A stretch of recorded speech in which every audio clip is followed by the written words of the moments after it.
So today is apparently rapid fire video number 5. My wonderful, amazing partner sent me some questions that I should probably address with you guys. One of them is, we'll just go through the list. So one of them is, can La Clinica help with like vocal changes, etc.? Any groups that support groups? Steps for somebody like brand new coming out into transition, steps that they should take from start to finish, etc., etc. So for the vocal thing, no. As of right now, La Clinica itself does not offer any vocal changes, and I've touched briefly on this in one of my previous videos. The only way for male to female vocal change is through either surgery, which right now is still kind of experimental at best, so kind of hit or miss, so you have a chance of it failing, or you have voice therapy and learning to tighten your muscles. I've just started mine, and it is a long process. Clearly, otherwise I would already sound like me. But it's a super long process, and it's very expensive if you go the traditional route with a vocal therapist, but they're probably faster that way. I don't have the money for that, so I started Googling and YouTubing, and it took a little bit, but I finally found 2 YouTubers that I absolutely fell in love with their lessons. They do the YouTube videos purely because one of them is self-taught, but the other is trans, and she did the whole speech therapy and everything else, from my understanding. But she's also been like a singer and everything else, so she has a pretty good grasp of like the names of stuff, etc. Her name is Zeena, Zeena, I believe is how it's spelled. Her channel is called Trans Voice Lessons, one word, or no spaces, I guess. And she's really cool. She breaks it down. She's got a few videos, and she'll break down everything from resonance to cadence to the heaviness to the weight. She'll have guest speakers on. And she's got a couple on there that I kind of get lost on, where she'll use like the machines and stuff to like show you the different frequencies. That stuff confuses me. But she has other videos where she doesn't use that, which is great. She just uses her actual voice and lets you listen. And she's absolutely amazing. I love her to death. She's been so helpful, even though I personally haven't made a lot of progress in that. I get the concepts of it. Now it's just getting my cords and muscles to listen to what I'm trying to do. The other one is Rhinali, is what his name is on YouTube. I don't think he is trans, from what I've gathered. I think he's more just cross-dresser, but he originally he did his video on tutorial for voice because he trolls the trollers. So he'll dress as a girl, and he's mastered the art of looking, sounding exactly like a female. And so he'll get on there and he'll like screw with people. So, you know, they'll answer and be like, hey, what's up, baby? They'll be like, hey, what's up? Da, da, da, da. And then they'll say something, be like, that sounds cool. And they'll go like this, no fucking way, blah, blah, blah, blah, right? So he's more for like the fun. Like, he likes to rag on people, and he'll say that when he does the training video that he did. He says, so I made this video for a few different groups of people, trans people, people that just want more voice freedom, as well as if you just want to screw with your friends, I got you. Like, it's pretty cool. So he does that, and he does a really basic makeup tutorial too, which is awesome. So his name is Rhinali. I think he said he has a Twitch account too. I'm not sure what Twitch is, but he said his name on that is Ryladil. But Rhinali is Rynali. So great place to start for your voice. Don't lose patience. touched on insecurities earlier. My voice is one of my biggest insecurities, and I will work on mine just on these little... I'm not good about, like, hearing it by myself, so I have to, like, talk to my camera and then play it back so I can hear it and start trying to tweak it from there. And I'll just do it, like, on my drive to and from work. I work in Central Point and live in Grants Pass, so I have that commute every day. That's how I try and utilize it. And every time, even though I know that it's going to be a long process and everything else, I'm almost in tears by the time I get home because I'm so frustrated. But even the baby steps are so worth it. So, there's your whole vocal part of everything. For the start to finish, the first step for anybody that's coming out, I would say, is to find people or friends that you are comfortable with. On my very, very first video I did, I talked about support a lot. That is critical. It's so scary to go out by yourself. Like I said, the world has made amazing progress, but we're still not all the way there yet. I've had a few bad experiences. I've been lucky. I've had friends that have been through a lot worse in their transition than I've been through. So, to me, the thing is feeling safe. Find somebody you love, you trust, and go on a walk with them. Go to dinner with them, whatever. I know there were a couple of times when I was first coming out that my partner and I literally walked down the street at 2 o'clock in the morning with me dressed as me. And that was it. You know, but it was that slower feeling of safety. And we did stuff like that for probably, at absolute minimum, a month or two before I was, like, going places as me, before we actually, like, went out to eat or anything like that. One of the questions was the insecurity about the voice, like, how should people address that? Honestly, that one is going to come with your comfortability with the transition. Like I said, it is still, like, the point I hate the most. I feel like a lot of days before work absolutely destroys me because I've got a messy job sometimes. I feel like I'm fairly passable, you know, and I'll wake up in the morning, I'll do my makeup, and I'll feel cute. By the end of the day, sometimes not so much. But I know that my voice is a dead giveaway that I'm in transition, even to this day. But my job is super involved in the public. And so the blessing and curse to that is, at first it was super nerve-wracking once I was able to, like, go to work as me and stuff. It took about 6 months of me just outside of work being me, and eventually I was able to be me. And it was super scary talking to accounts. Like, for the first 2 weeks, I think I let my coworker do all of the talking. And then one day it was just a customer had questions he didn't know how to answer. And so I had to step in, and the customer kind of went like that a little bit, and then it was fine. And then I think I've only had 2 bad reactions from a customer. So it comes with the experience. Like, you're not gonna talk and be like, I don't give a shit what I sound like when you're you. In general, from people I've met, it's gonna kind of bug them. Don't let it get to you. Most people are actually pretty, at least on the surface, accepting of it now. But go at your own pace for coming out. Like I said, find somebody you love, go on, like, little short things, and then, you know, do the walks, and then move to going out to dinner with them, and then try going on a walk by yourself. Depending on where you live would be whether I say go at night or not. We happen to be lucky. We live in a pretty decent area. Going on a walk at 3 o'clock in the morning by myself wasn't super scary.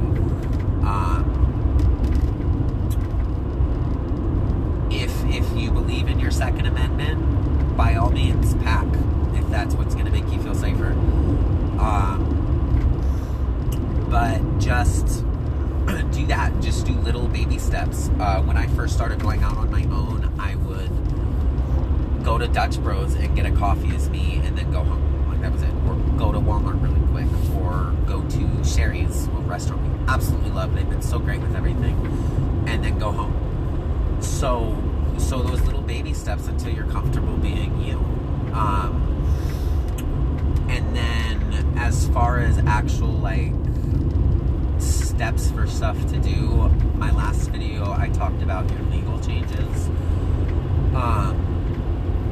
But as far as the actual physical, one of the best things to do is HRT, hormone, whatever the middle letter stands for, therapy. So if you are male to female, that will usually be an estrogen supplement. The most popular and the one I personally use is estradiol, and a testosterone blocker, which has another name, but I don't remember it. It's something androgen or something, I think. Most common for that one, and the one that I use is spironolactone. Some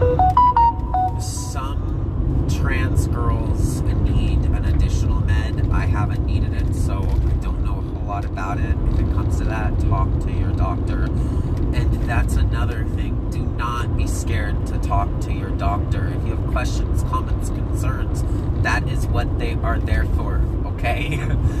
I have 150 questions for my doctor every time I'm in there. So ask them and they can help guide you. My doctor personally, I've been lucky. She's gone out of her way to, if I'm having trouble Googling somebody for voice therapy like we talked about earlier, or curious who could do my lower surgery when I get to that point, I'll ask her and she'll start talking around to her colleagues and stuff and message me back and say, hey, try this doctor. I hear they're amazing. Or I personally know this doctor. They're amazing.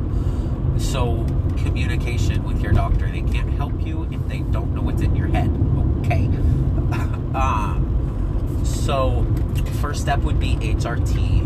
And if you're not comfortable with that right away, just start dressing, you know. Find a cute outfit that you like, buy a wig, find prosthetics on Amazon. There's all sorts of stuff out there now. They even have these things called gaffs. So if you're male to female, it's basically, it helps you tuck and gives you the appearance of having the other anatomy there, as well as the feel. I'm not going to go into more detail on that in a super public and live video, but there's so many things out there to make you feel more like you if you can't afford or don't know how to or having trouble getting on hormones. So that would be the first step, is just start being you. But I would definitely try and get on the HRT first, but almost at the same time, if not before, like I said, start dressing as you. I mean, if you're coming out, be you. It is so not worth hiding who you are. It's not, you know. So after the HRT and the dressing to be you, find good makeup tutorial. Makeup is a challenge. I am definitely more fond of it now than when I first came out. I definitely struggled. I was blessed in that my partner was totally willing to help me, and she's amazing. So while I was super uncomfortable with it, she would do it for me. She watched makeup tutorials on it, etc. As far as for me personally, I've just done the, I'll do like, excuse me, I just switched mine up, so I'm going to tell you what I did originally, and I just found something to help hide 5 o'clock shadow a little bit better than what I had previously used. But originally, I would do medium coverage foundation. I started out with a Maybelline cream. It comes in a little glass jar. And I would put that all over my face, and then I would use a contour. Use the dark one here, cheekbone, jawline, and then I would do 2 lines on my neck. Keep in mind, blend your face to your neck if you're heavily exposed. Blend it down into your chest. I don't worry about that much anymore because I'm lazy and I don't care. But especially like if you haven't done laser or anything and you have some chest hair stubble, go down into your chest a little bit. You can, to help with the appearance of cleavage, you can put 2 of the darker lines here for the contour. I use the contouring sticks. I just find them easier to use. I've used powder as well. That's not too shabby. But I prefer the sticks just because I'm lazy and usually in a hurry because I don't give myself enough time to go to work. So I like the sticks. So I use the darker one for those areas that I just mentioned. And then I use the lighter one. I'll put a little bit here in the middle of my forehead. A little bit here, a little bit here. So basically on both sides of that cheekbone line. And then a little bit of the light stuff here, and then in between my dark lines. Then I will grab a makeup brush, not the sponge, the brush, and I will blend it all together. A lot of people say to do it in like an upwards motion and stuff. Without my glasses, I am literally legally blind. Like, I can't see shit. So trying to do my makeup is an absolute nightmare in the mornings as far as visibility. So I do not use the upward motion. I just swirl it all around pretty much, you know, just little circle motions all over, little tight circles to blend everything together. For me, it works fine. No streaking, nothing like that. I love it. So after those, I'll do a little bit of blush, you know, on your little dinkies right here, your little apples. And then lipstick. I like to use a red lipstick with Jeffree Star Sparkly Lip Gloss. There's a name for it, but I don't remember. But wait, I think I have it. But so I'll use those, and then I'll like put my lips like this onto like a napkin or a rag or whatever the hell I have handy that I don't care if it gets scratched. So then I will, for my eyes, I'm lazy, so I will, shit, I keep missing my turn. I'll just use an eyeshadow above my eye, and then I'll just do one solid color. I used to do 2-tone, that's too much work. It's really not, I just usually in a hurry. So I'll do one single color, and then I literally just do, see if it's faded too much or not, but I'll just do literally this area right here. With my work, I sweat enough, plus I use a lot of water and chemicals, so it tends to smear stuff up. If you don't have a job like that, you don't have to worry about that as much. I love sparkly, shiny colors, so most people use natural. I like the sparkly, shiny, personal preference. It kind of just makes me feel more like it screams feminine. And so I'll do those. And then I will alternate between using a pen eyeliner. I don't care for the pencil ones for above my eye. I will use a pencil one like on the inside of my eyelids, you know, top and bottom. If I'm like going out, I don't do that part for work. I do not use the pencil for work. Excuse me. But for the pen, I'll start. I'm looking backwards at my phone. I'll start right at the end of my lash line, so not all the way to the corner, but right into where my eyelashes end. I'll go there, and I'll just go to like here, and then I'll start about midway on my eyelid and go to here, because I am not great with wings, but I noticed with that one, it kind of makes this tiny little wing all by itself for you. Because for people that are not artistic like me, we need all the shortcuts we can get people. Short of that, a lot of times, if I want to do, like, mix it up and not do a black eyeliner, I will actually use my eyeshadow. I use a slanted makeup brush, that one, and I'll put my eyeshadow on there and just use it like a pen. That one I really love for the wing effect because it really does it all on its own. So I'll do that, and then I'll do my mascara. And then a setting spray. So literally like 10 things. It's super easy. It sounds like a lot because I have ADHD and I talk all over the place, so get over it. But it's really not that much. I do wear contact lenses sometimes. When I do wear them, I do my makeup first and then wash my hands super well before, so I don't have makeup on my fingers, because when that shit gets in your eye, it hurts. So that's how you start out for your day. If you're just now growing out your hair, go to like Amazon for wigs. You can find them on sale all the time. There was a couple other websites that I used.